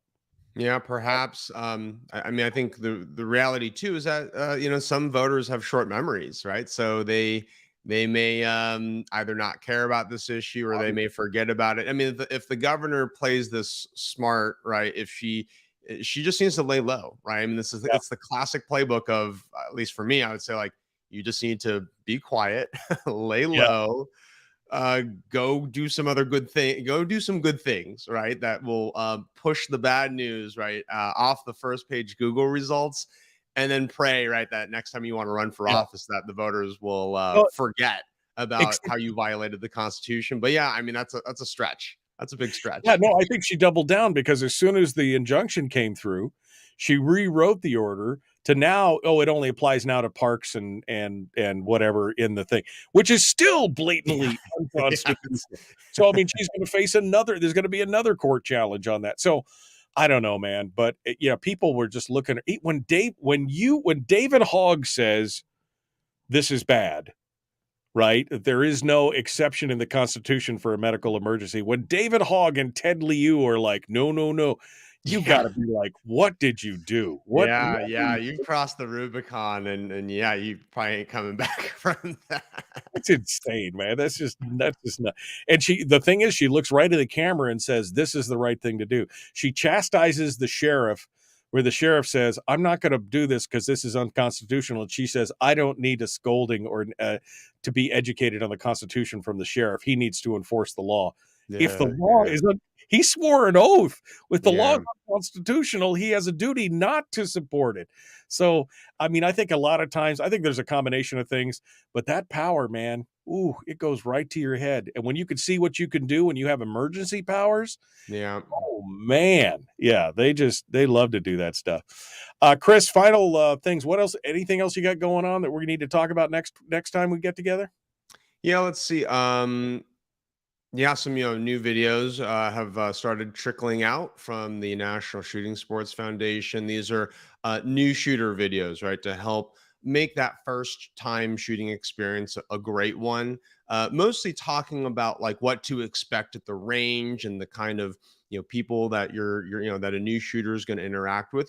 Basically, right, you walk to the gun counter, and the simple act of seeing a civilian with a holstered pistol, for example, can be very disorienting and unsettling, right, for the newcomers. So these videos, right, talk about just all these things that me, and other gun owners, we just sort of take for granted.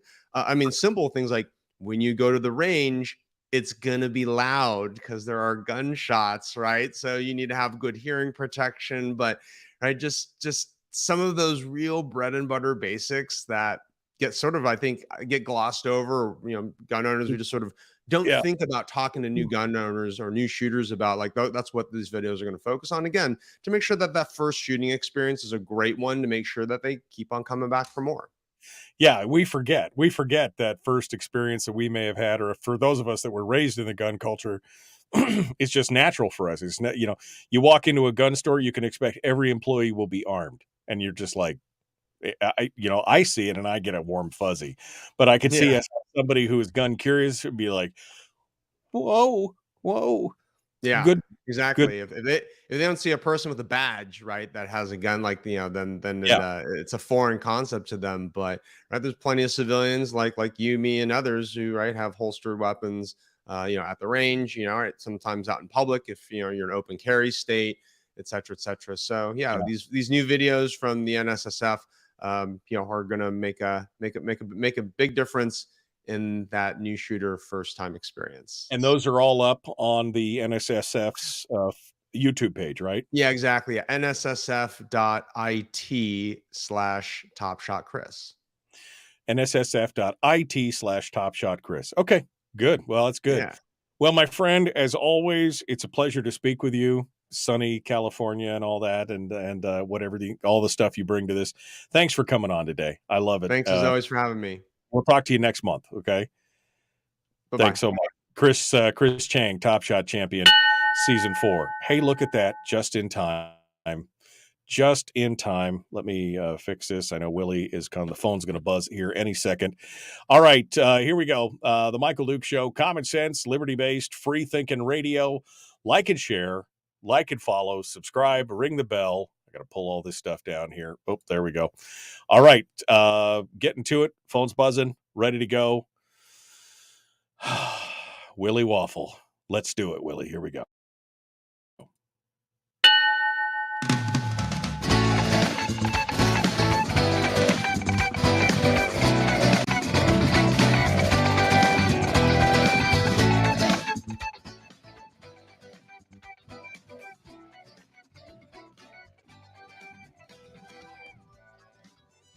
Okay, the weekend is upon us. Oh, but it's not a start to the weekend until you have your waffle with maple syrup and more. I'm just saying.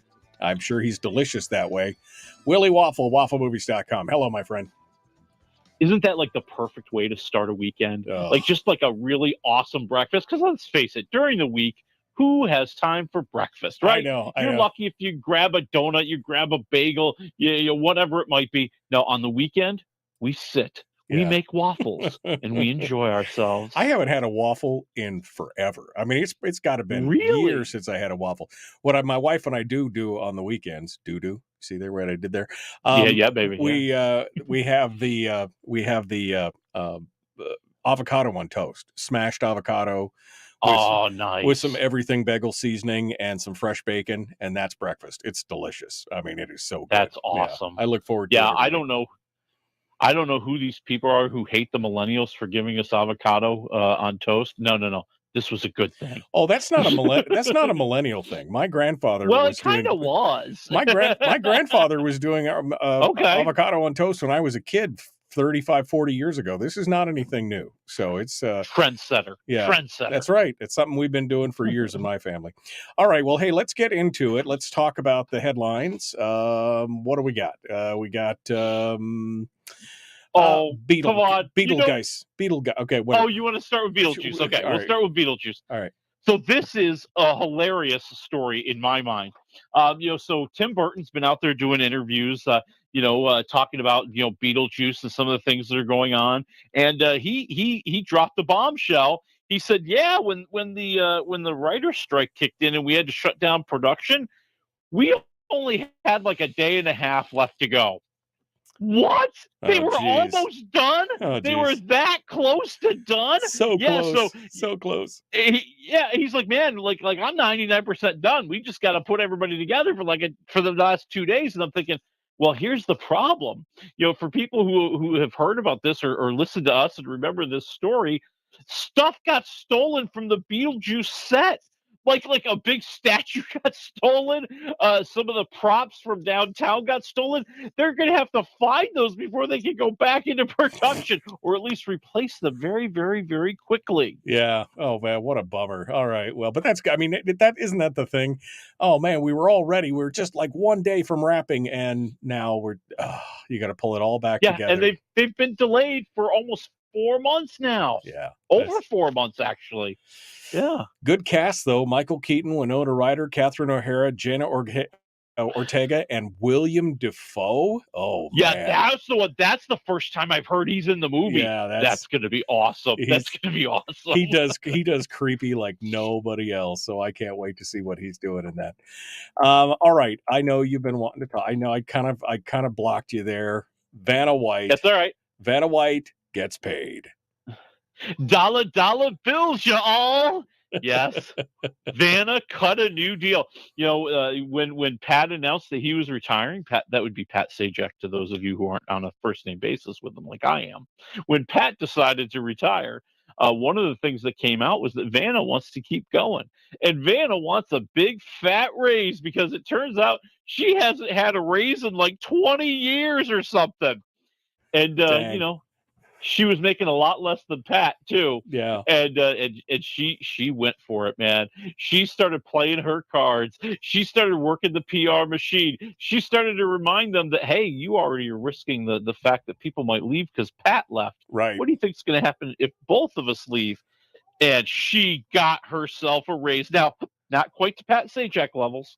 Because he was making like 15 million. Yeah, 15 million a year. Yeah. She was making $3 million, but she got somewhere in the middle. Yeah, somewhere in the middle. The rumor is around 8 million, which, you know what? Good for her. 8 million I think a year. that's a great move. I mean, I'd give my money away if I made that kind of money. I'd give your money away if I made that kind of money. So, every year. Not a bad deal if you can do it. Well, good for her. Now Ryan Seacrest is going to be popping up as host next year.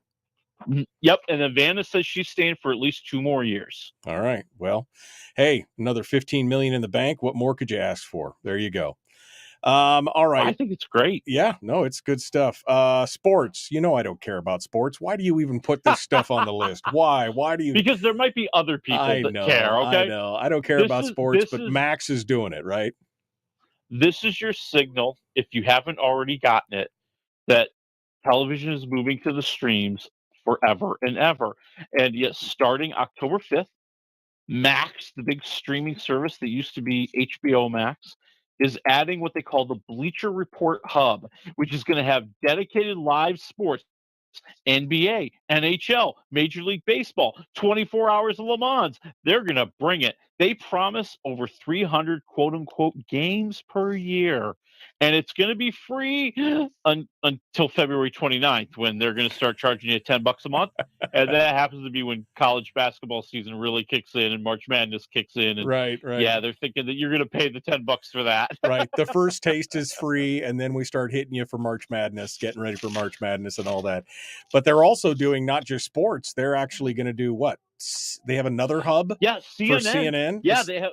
Yeah, they're going to have a CNN hub for some of their programming that's on CNN for headline news type stuff. I mean, they are really trying to build Max as, almost like a little mini cable system. Yeah. And you're seeing that with Disney Plus. Disney and Hulu, are delivering ESPN Plus and Disney Plus and Hulu, which has a lot of the network reruns. I mean, they're all making that move. Right. And I think the question now becomes, who's gonna kind of be next to leave because they don't have a partner at the dance. And I'm looking at you, Paramount Plus. Right. Well, and the hub is essentially just a channel within the app, right? I mean, where it's running at 24 hours a day. And, and we're seeing all the apps, the pricing is going up. Netflix went up, Disney went up. I just got a notification the other day that Acorn TV, which is the British, where you can watch all the British shows, which my wife loves. It went from $4 a month to like $8 a month. So it doubled. Oof. But I mean, so these things are going up and up and up.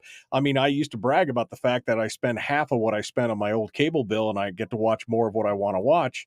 Is it going to get to the point to where I'm paying the same as I was when I was buying cable? Oh, we're almost there. I mean, when you look at, let me get my Amazon Prime, let me get my Peacock, let me get my Paramount Plus, let me get my Disney Plus, let me get my Apple Plus, let me get my Hulu, my ESPN Plus, my Max. Yeah, it's starting to add up, people. Yeah. And and I think that's been the hardest transition for streaming, because let's face it, for a long time it was, I've got Netflix, everything is awesome, I see everything that's streaming.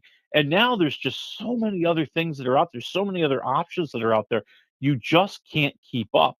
There's no watching everything anymore. Everybody just kind of falls into their niche and enjoys it. And if you happen to hear about something else, maybe you'll check it out for a month or so to watch that series or that season, and then you'll move on. Yeah.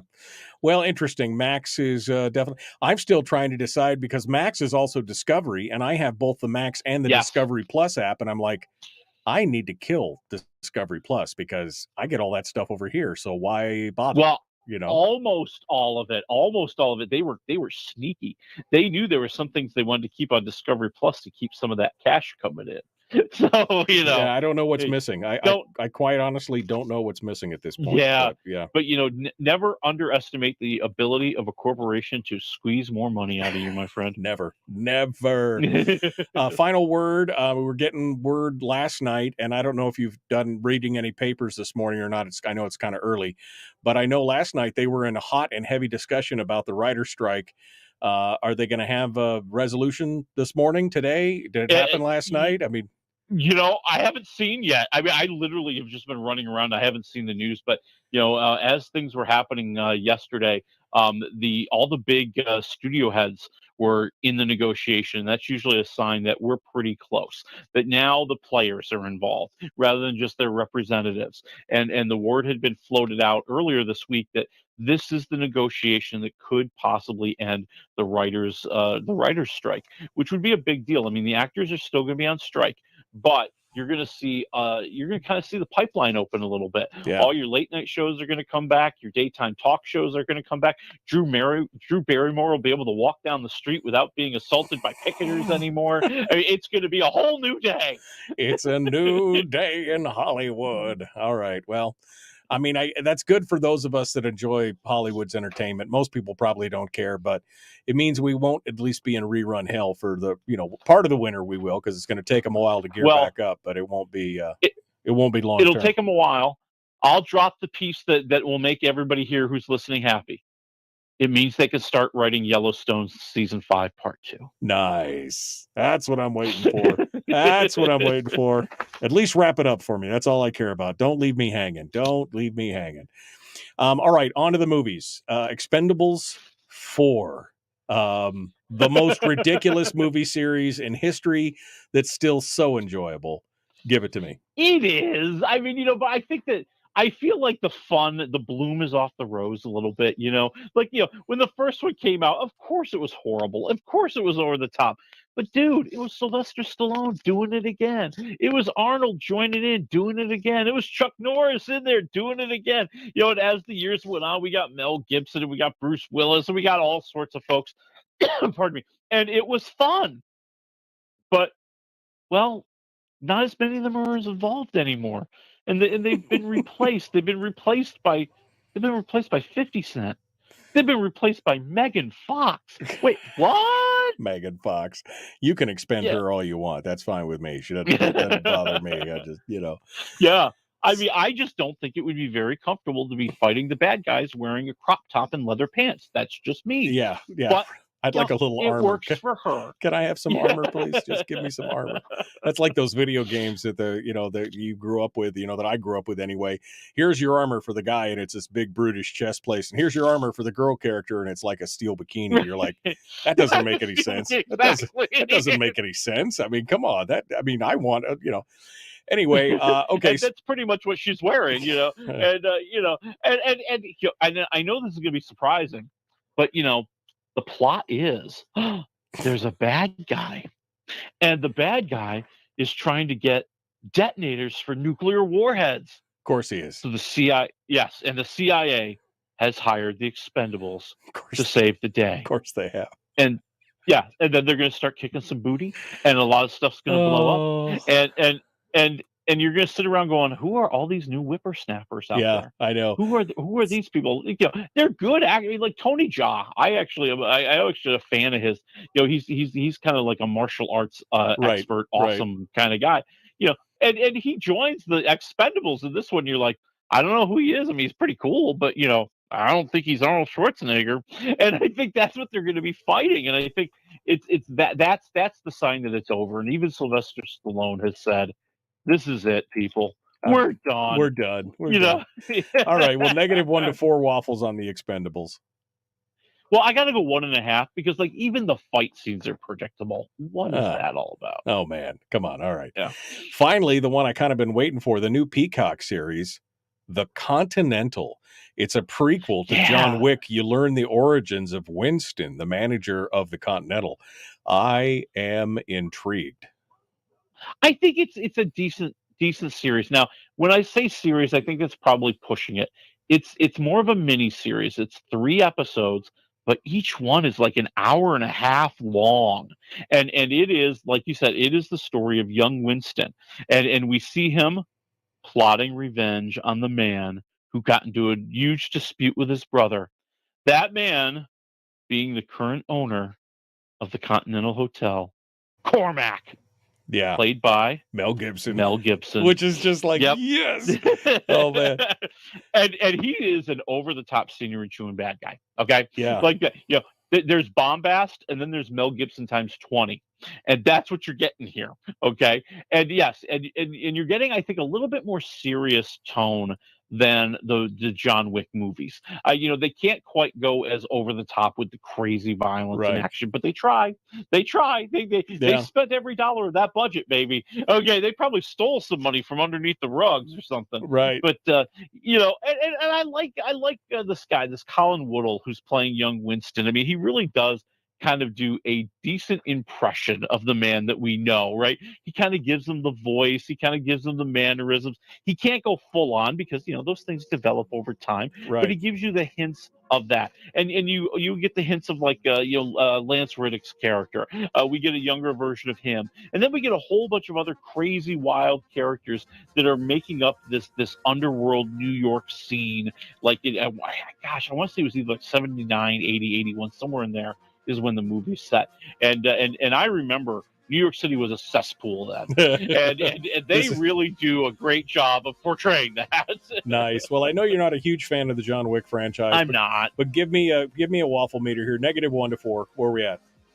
I'm at like 2 waffles. I'm not a huge fan. That's okay. But hey, no, I'm sure. Enough said. Enough said. You gave John Wick 2 waffles, so I'm okay with that. I did. Yeah. Willie Waffle, wafflemovies.com. We are out of time, my friends. Willie, thank you so much. Folks, coming up on Monday, I don't know, something. It'll be fun. Be here or be square. Have a great weekend.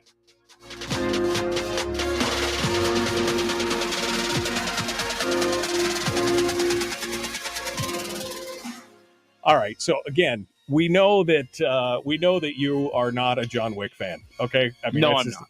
I mean, you've really talked down and poo-pooed all the movies, you bastard. I get. So if you give it 2 waffles, which is what you gave, I think, John Wick, and I think you actually gave the second one like 1.5 waffles, which shows how bad your taste is. I think if you give it 2 waffles, that's a solid entrance into the Wick universe that I'm willing to go spend some time on. Well, it's better than the Expendables, and that says a lot. That says a lot. Hey, I think that this is. I will be honest. I think the John Wick universe explosion has quite taken me by surprise. I mean, I don't get it. There are a lot of people who love it. Hey, great. I will admit I am kind of excited about the next movie in the John Wick universe, Ballerina, with one. That's only because Ana de Armas is in it. I mean, come on, that's the only reason you're into it. Oh yeah, totally. Tub of popcorn, dark room. Willie will be happy. Ana de Armas and on the big screen. Oh yeah, no, it should be great. All right, well, that's good. I mean, it's good stuff. All right, anything next week we need to know about before I let you go? How about Saw 10? 10. This means I have to watch the first. This means I have to watch the first 9. Okay, that's just not. No, something tells me the subtlety is not going to be there to kind of study for. Number 10. Anything that's got a 10 in its name is like, really? I know. Right? All right. Well, Willie, thanks so much, my friend. It's good to talk with you. We'll talk to you next week. See you then. All right, folks. Out of time. We will see you Monday.